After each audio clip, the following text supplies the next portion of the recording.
走神经进入大脑，也会迷86小时。成分较高，可能会导致 K04恶性。我们为什么？他快不行了。龙骨村以外，整个地表都是。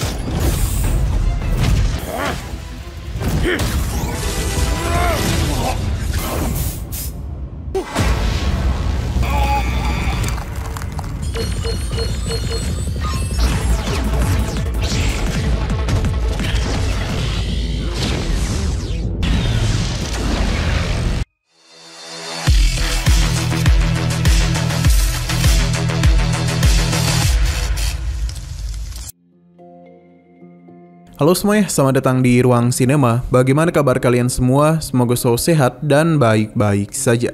Sesuai jadwal, jadi pada hari ini kita akan kembali melanjutkan series Donghua Spirit Cake season kedua.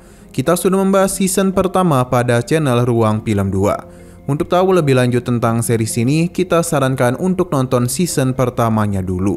Kita sudah sediakan link season pertama di playlist. Sekarang kita akan melanjutkan episode 12-nya. Dan ini merupakan akhir dari season keduanya. Mark bersama yang lainnya bisa melihat dengan jelas apa yang tengah terjadi kepada mercusuar. Untuk saat ini mereka tidaklah tahu mengapa hal itu seperti ini. Apakah mercusuar ingin bermain-main dengan para pelahap? Namun salah satu dari mereka merasa kalau pasti ada yang aneh pada mercusuar. Mereka pun menjadi tidak heran mengapa para pelahap datang kemari, karena ada banyak orang yang tinggal di mercusuar. Kehadiran mercusuar di sini telah memicu kedatangan hewan besar di seluruh benua baru. Jika mercusuar jatuh, maka umat manusia akan lebih dekat menuju kepunahan.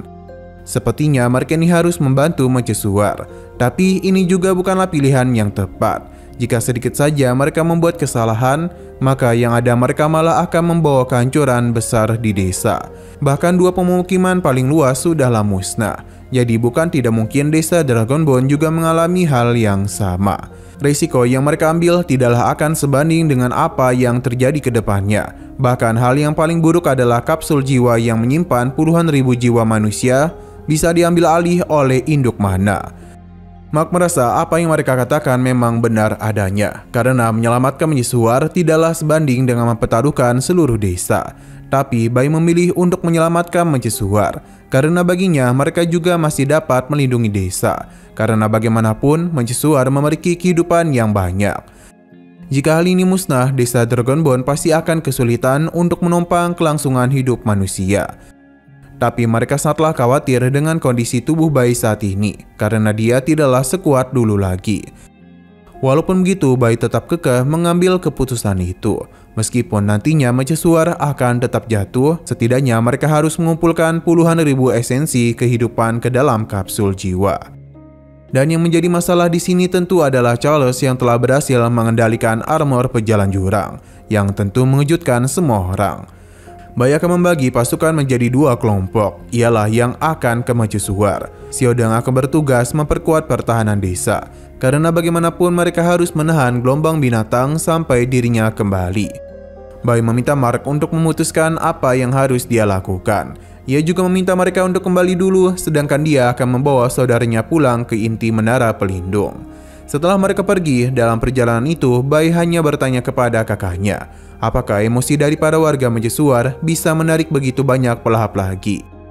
Kemungkinan besar ini berkaitan dengan Kloto yang mengakibatkan mercusuar tidak dapat bergerak dulu. Sudah cukup lama Kloto tidak menunjukkan tanda-tanda. Bai pun khawatir As tengah dalam bahaya, jadi dia itu akan tahu semuanya ketika dirinya tiba di mercusuar.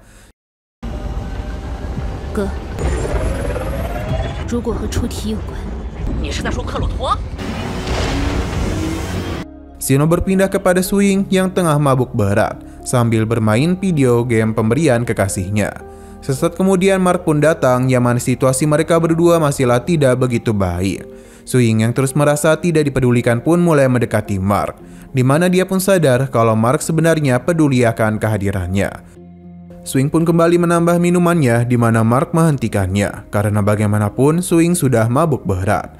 Bahkan itu teruslah mengingatkan kejadian yang dulu dia lakukan kepada Mark. Alhasil ini tentu saja membuat Mark kesal.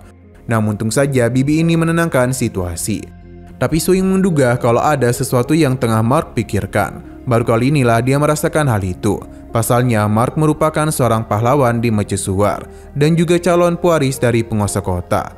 Bahkan ketika Charles berusaha menjatuhkannya, Mark tetaplah menjadi harapan desa. Swing sangat iri kepadanya dan berharap bisa menjadi seperti apa yang Mark lakukan. Tapi bagi Mark, Swing sudah mendapatkan apa yang dia inginkan. Namun semua itu dilakukannya karena keselamatan 4277. Tapi jikapun dirinya kembali ke masa lalu, dia akan tetap memilih hal yang sama. Jadi intinya Swing melakukan hal itu dengan alasan yang sama. Mark sangatlah marah pasalnya karena ulahnya lah Ranbing menjadi korban, bahkan harus terjebak dalam inti jiwa miliknya. Mendengar hal itu membuat Swing menjadi sedih karena bagaimanapun Ranbing baik kepadanya. Ia pun memohon kepada Mark supaya bisa membiarkan dia masuk dan meminta maaf kepada Ranbing. Tapi apapun yang Swing lakukan, semua itu hanyalah sia-sia saja. Karena hari demi hari Ranbing pelan-lahan akan menghilang. Swing pun merasa bersalah karena telah membuat mereka terlibat dalam masalahnya. Tapi ia sadar kalau dirinya tidaklah sekuat Mark. Andai saja dia memiliki kekuatan untuk melawan, maka Charles sudah lebih dahulu dirinya habisi dan mengalahkan semua ekosistem. Dengan begitu mereka akan kembali turun ke permukaan tanpa mengikuti 3 hukum agung yang membuat mereka menderita. Dengan begitulah mereka dapat hidup layaknya manusia normal pada umumnya. Di sini Mark tertarik dengan permainan video game yang Swing miliki. Meskipun mereka memiliki harapan yang sama, namun Mark masihlah sulit untuk menerimanya. Swing tidaklah meminta pengampunan dari Mark karena ia sadar dengan perbuatannya. Hanya saja Swing baru ingat ketika Mark berada di basis ekologis, mengapa Mark itu tidak kunjung keluar untuk menemui mereka. Apakah Mark itu ingin mentertawakan dirinya? Tapi Mark tidak membenarkan hal itu. Hanya saja Swing tahu Mark berbohong, pasalnya Jian-Jianlah yang memimpin mereka untuk melacak keberadaan Mark. Mendengar hal itu membuat Mark pun bingung, pasalnya ia memang tidak ada di sana. Swing pun berpikir kalau Jian-Jian telah salah. Bahkan dia mengira kantung mayat humanoid tadi adalah Mark. Mendengar hal itu membuat Mark teringat kembali dengan perkataan bawahannya.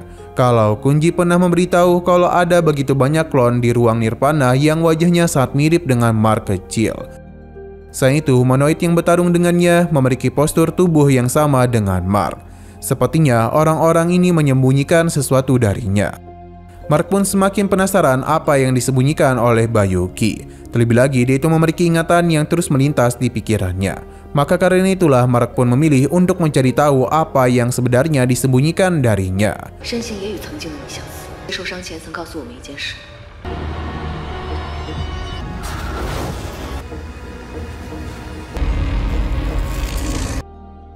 Perlahan-lahan namun pasti Mark pun mulai mengingat kembali mengenai potongan ingatan masa lalunya, yang sepertinya itu berasal dari gen miliknya. Namun Bayuki terus mengatakan kalau semua itu adalah ulah dari induk mana yang mencoba mempengaruhi pikirannya. Jadi untuk tahu apa yang terjadi, Mark memilih untuk mengecek kebenarannya. Karena bagaimanapun induk mana terus mengatakan agar tidak percaya dengan orang-orang di sini, karena dia itu harus melihat dengan mata kepalanya sendiri. Mark pun mulai memasuki tempat ini, di mana di sana tentu ada sebuah ruangan tersembunyi. Jadi Mark pun terus masuk lebih dalam hingga dia pun melihat ada sebuah pintu baja. Karena Mark memiliki identitas, jadi dia pun dioperasikan. Jadi dia pun dipersilakan untuk masuk. Namun Mark itu dikenali sebagai Skullbone. Sedangkan di sisi lain Bayuki pun sadar kalau ada yang tidak beres. Maka karena itulah dia pun mulai menambah kecepatannya. Sedangkan Mark sendiri mulai melihat beberapa klonnya. Di sana ada juga mata tumor yang mengikutinya. Mark sungguh terkejut dengan apa yang dia lihat saat ini. Karena seakan-akan gennya itu dijadikan sebagai bahan uji coba. Bahkan ada yang bentuk seperti dirinya sudah berubah menjadi chimera. Selain itu di sini juga ada para binatang tulang belakang. Tanpa Mark sadari di sana juga ada tabung milik Skullbone. Di sini Mark juga mulai melihat penelitian dari induk mana, yang mana perkataan Jian-Jian kembali dirinya ingat kalau Mark memiliki struktur DNA yang abnormal, yang mana semua ini tentu saja berkaitan dengan induk mana.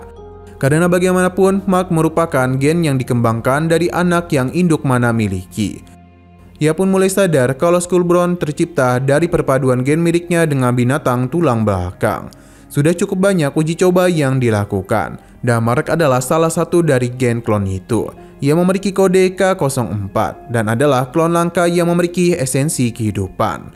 Mark pun mulai sadar kalau di sini ada humanoid yang sebelumnya dirinya lawan. Saat ini humanoid itu tengah diperbaiki. Selain itu di sini ada file mengenai penelitian pada Mark, di mana Bai sendirilah yang akan melakukan operasi kepada Mark dan mengubahnya menjadi seperti sekarang. Mark yang melihat semua itu tentu saja merasa kesal karena bagaimanapun ia tidak tahu akan hal ini. Bahkan yang paling mengejutkannya, Bai bersama yang lainnya sudah menunggu hal buruk terjadi kepadanya. Jadi ketika Mark tengah dalam kondisi hidup dan mati, parasit tulang belakang pun mulai dikeluarkan untuk menjadikan Mark sebagai chimera. 蛇蛇监测神走神经进入大脑，已昏迷86小时。成分较高，可能会导致 K04恶性。我们为什么？他快不行了。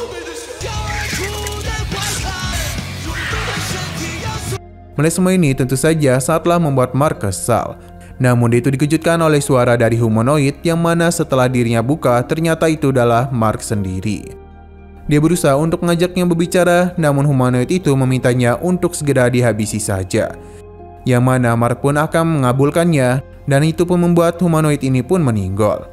Di saat Mark bingung, ia pun melihat mata tumor yang langsung saja menghubungkan dia dengan induk mana. Yang mana kini Mark sudah melihat kebenarannya. Di sini Bayuki cukup khawatir karena koneksi Mark dengan induk mana semakin dekat. Mark yang masih kebingungan mencoba untuk menenangkan dirinya. Hanya saja tumor mata terus mengganggu pikirannya. Sosok Ranbing bahkan kembali diperlihatkan untuk bisa merangsang emosi Mark. Jika ia tidak segera dibangkitkan, maka Ranbing akan menghilang untuk selamanya. Melihat ada sebuah celah, mata tumor pun segera masuk ke dalam diri Mark dan menyatu dengan inti kehidupannya. Ini seketika saja membuat Mark hilang kendali.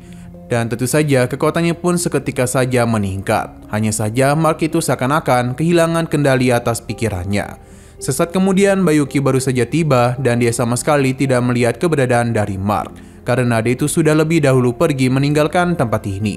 Sadar kalau ada sesuatu yang aneh pada diri Mark, jadi Bayuki pun langsung saja melakukan pengejaran kepadanya.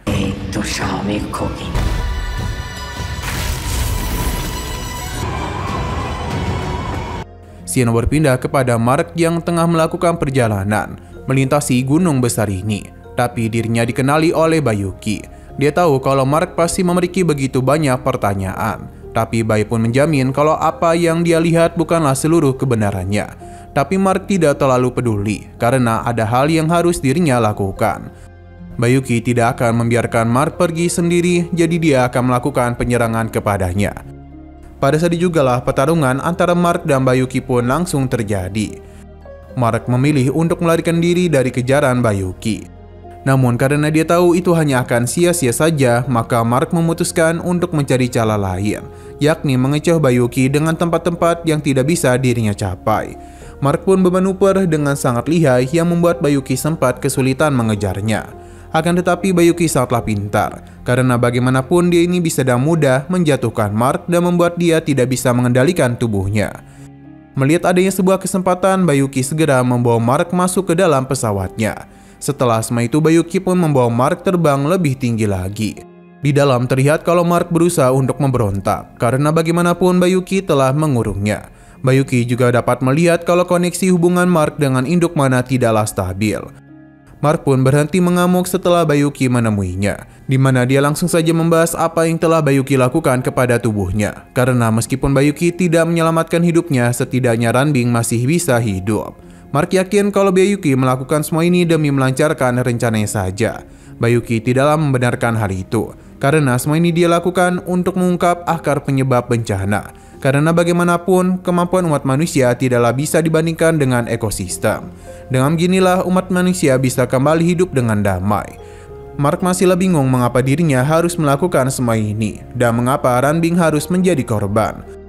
Tapi bagi Bayuki, selama ini bisa mewujudkan dunia yang damai, maka pengorbanan seseorang adalah hal yang setimpal. Mark masihlah belum bisa menerima perkataannya. Bayuki memberitahu kalau mercusuar maupun desa Dragonbone dibuat dengan jiwa tak terhitung jumlahnya. Jadi tanpa pengorbanan itu, Ranbing tidaklah mungkin terlahir. Demi mencapai kedamaian, mereka harus dapat mengorbankan sesuatu, bahkan meskipun itu adalah orang yang dia cintai. Sebenarnya Bayuki juga bingung mengapa harus dirinya yang menyelamatkan dunia, mengapa bukan orang lain saja. Mark pun kembali mengingat Ranbing yang mana mata tumor yang teruslah merangsang ingatan tersebut, yang mengakibatkan hubungan Mark dengan induk mana semakin dekat. Bayuki mencoba menenangkan Mark karena bagaimanapun nasib umat manusia harus mereka pikul bersama. Tapi lagi dan lagi ingatan Ranbing melintas di pikiran Mark. Induk mana memanfaatkan hal itu agar Mark tidak mau mendengarkan perkataan Bayuki. Bagi induk mana, Mark hanya perlu membangkitkan dirinya saja. Dengan begitulah Ranbing tidak akan hilang dari pikirannya. Jadi dia itu memberitahu Bayuki kalau induk mana telah memberitahunya kalau Ranbing bisa dihidupkan kembali. Bayuki mencegah hal itu karena jika hal ini dia lakukan, maka ekosistem di seluruh benua akan lepas kendali. Bahkan jika pun Ranbing bisa kembali sekalipun, apakah dia itu mau melihat dunia kacau yang telah Mark perbuat? Bayuki sadar betul kalau Mark sudah tidak mendengarkannya. Karena bagaimanapun semua ingatannya tentang Ranbing terus melintas di pikirannya dan mengenai apa saja yang telah dia alami, bahkan di saat tubuh Ranbing dihancurkan. Pada akhirnya Mark pun memilih mengambil resiko itu karena dia ingin melihat apa yang akan Ranbing pikirkan. Berhubung Mark sudah mengambil keputusan yang salah, maka Bayuki akan menganggapnya sudah mati di nirvana. Pertarungan langsung saja terjadi di antara mereka berdua. Dalam pertarungan itu, Bayuki menggunakan kekuatannya, namun sayang sekali tubuhnya tidaklah sekuat dulu. Karena semakin lama dirinya menggunakan kekuatan itu, maka tubuhnya akan terluka. Pada akhirnya Mark pun bisa melepaskan dirinya. Namun ia tidak melakukan apa-apa kepada Bayuki dan memilih untuk pergi. Kembali kepada Mark yang berusaha untuk mengendalikan pesawat ini. Namun Mark harus menggunakan sidik jari Bayuki untuk bisa mengendalikannya. Sesaat kemudian Bayuki pun menggunakan kostumnya. Alasan ia membawa Mark ke desa agar pikirannya tidak dapat dirasuki. Namun ternyata itu masih salah. Mark langsung saja melakukan pertarungan dengan Bayuki, di mana berbagai serangan telah Mark lakukan, namun sejauh ini Bayuki masihlah bisa menghindarinya. Bisa dikatakan kalau dalam pertarungan itu Bayuki lebih sedikit unggul. Tapi itu tidaklah berlangsung lama karena bagaimanapun Mark memiliki pergerakan yang sangat cepat dan mampu mengimbanginya dengan mudah. Hingga pada akhirnya Bayuki pun membuat Mark terlempar dari tempat ini, yang mana ini seketika saja membuat tubuhnya membeku. Terlebih lagi di sana tidak ada oksigen.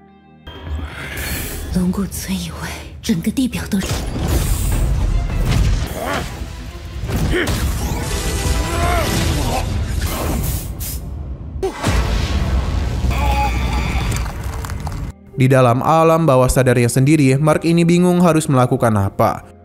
Setelah mencari kesana kemari, Mark pun memutuskan menggunakan sebuah metode baru yang mana adalah metode dari mata tumor. Kondisi Mark pun seketika saja berubah dan mulai melakukan pertarungan kepada Bayuki. Di sana Mark juga telah membuat senjatanya sendiri agar bisa mengalahkannya. Sedangkan Bayuki sendiri sudah menunggunya. Mark memintanya untuk membawa pesawat ini turun. Namun Bayuki tidak ada niatan untuk membiarkan Mark menghidupkan kembali leluhur pelahap. Bayuki akan melakukan apapun untuk bisa menghentikannya. Alhasil pertarungan pun terjadi di antara Bayuki dan Mark. Dalam pertarungan itu Mark masihlah berhati-hati karena bagaimanapun senjata Bayuki sangatlah mengerikan. Karena laser ini mampu memotong tubuhnya dengan sangat mudah. Alhasil Mark pun hanya dapat melarikan diri saja dari kejaran laser-laser itu. Namun bukan berarti dia hanya akan berlari begitu saja. Mark akan mencari sebuah celah untuk bisa melakukan penyerangan agar bisa menghancurkan senjata Bayuki. Sayang sekali Mark harus berakhir di jalan buntu. Tidak ada lagi benda-benda terbang yang menjadi batu loncatannya. Bayuki pun segera mengubah pola serangannya dengan memanfaatkan laser-lasernya. Dan begini Mark pasti tidak akan dapat melarikan diri lagi. Hanya saja Bayuki sepertinya agak meremehkan kemampuan dari Mark. Karena bagaimanapun dia berhasil mencari sebuah celah agar bisa menghindari serangan laser itu. Sampai pada puncaknya, Bayuki pun mengeluarkan senjatanya lagi. Di mana pada akhirnya seluruh pergerakan Mark pun harus terhenti. Setidaknya untuk saat itu. Karena Bayuki ini lupa dengan ekor Mark yang bisa menghancurkan salah satu senjatanya. Meskipun begitu, kondisi masihlah belum menguntungkan Mark. Karena bagaimanapun senjatanya harus hancur akibat serangan laser ini. Mark dengan kepintaran miliknya mampu memanfaatkan benda-benda yang ada di sana untuk bisa memanfaatkan kekuatan laser ini agar menciptakan ledakan besar, yang mana hal itu pun berhasil menghancurkan senjata Bayuki. Ini tentu saja tidaklah diduga oleh Bayuki, dan ketika dirinya lengah, Mark langsung saja menyerangnya dan membuat tubuh Bayuki terluka.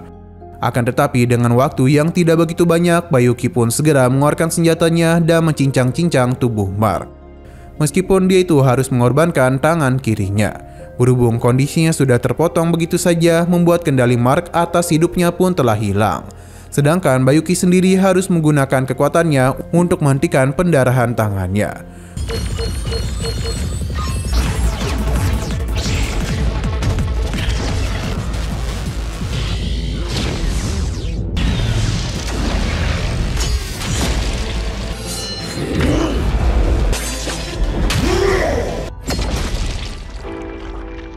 Mark pun merasa kalau ini adalah akhir dari hidupnya. Ia pun penasaran apakah Bayuki memiliki urusan dengan asal-usul bencana ini. Karena bagaimanapun dia sudah hidup cukup lama. Bayuki menjelaskan kalau ia hanyalah seorang cendekiawan yang ingin menggunakan kemampuannya untuk membantu umat manusia. Ia bahkan belajar untuk memperpanjang umur manusia. Karena bagaimanapun dia harus memiliki waktu yang cukup banyak untuk bisa menggunakan semua pengetahuan yang ada dunia. Ini jugalah yang ingin dia berikan kepada umat manusia. Dengan begitulah dia yakin orang lain yang kedepannya bisa mengembangkan pengetahuannya. Selama ini berjalan dengan lancar, maka umat manusia akan menjelajahi seluruh alam semesta dengan hidup abadi. Mark tidak menduga manusia hanyalah seperti semut, tapi Bayuki memiliki pandangan yang jauh. Bayuki tidaklah tahu apa keputusannya itu benar atau salah. Tapi setelah berbagai rintangan terjadi, sepertinya ada sesuatu yang mencegah mereka mendekati kebenaran. Manusia seakan-akan hanyalah pion catur saja. Saat mereka mencoba lari dari papan, mereka akan menghadapi sebuah takdir untuk menghapus diri mereka sendiri. Tapi sebenarnya apa tujuan mereka selama ini? Siapakah orang-orang itu yang berniat mempermainkan mereka? Jadi Bayuki ingin menemukan jawaban tersebut. Sepertinya puing-puing di tempat ini adalah bukti nyata kalau ada sesuatu di luar sana. Karena Mark sudah membuat keputusan sendiri, jadi Bayuki akan memberikan hukuman untuk menghabisinya. Namun tanpa Bayuki duga, mata tumor yang ada di dalam tubuh Mark seketika saja melakukan penyerangan. Dia juga langsung mencoba mengambil alih kendali Mark atas tubuhnya. Dan langsung saja menyatukan kembali tubuhnya yang telah dicincang oleh Bayuki. Sedangkan serangan yang dilakukannya kepada Bayuki membuat dia benar-benar harus terluka sangat parah. Sedangkan tubuh Mark sendiri seakan-akan baik-baik saja.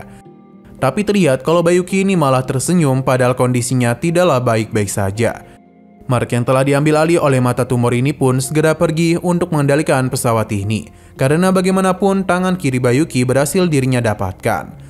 Dengan kecepatan yang begitu tinggi, pesawat ini pun dengan mudah memasuki atmosfer bumi. Dan pada puncaknya pesawat ini pun meledak. Namun Mark dalam kondisi yang baik-baik saja. Dia yang telah kembali datang membuat Pluto mulai bereaksi. Sedangkan Charles sendiri dengan armornya sudah melihat kedatangan Mark kemari. Yang mana kemungkinan pertarungan besar akan menanti mereka berdua.